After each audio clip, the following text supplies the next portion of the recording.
festivaldadır. Seslenmi gönüşüm tribunaldadır. Seslenmi gönüşüm tribunaldadır.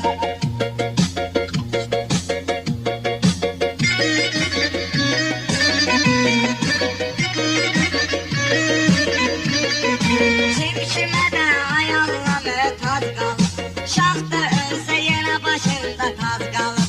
Askerlerin yasısı ada az kalır.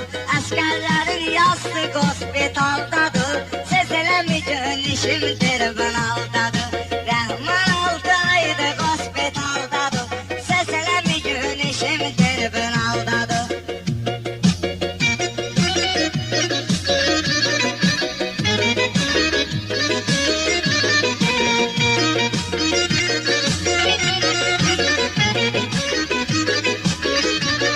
Cümleleri valla bak bitirmeyin. Söz gelende sözleri getirmeyin. Meselesini benimki getirmeyin. Hele benim işimde kalma kaldadır. Seslenmi gönüşüm tribunaldadır. Rahman 6 aydır festivaldadır. Seslenmi gönüşüm tribunaldadır.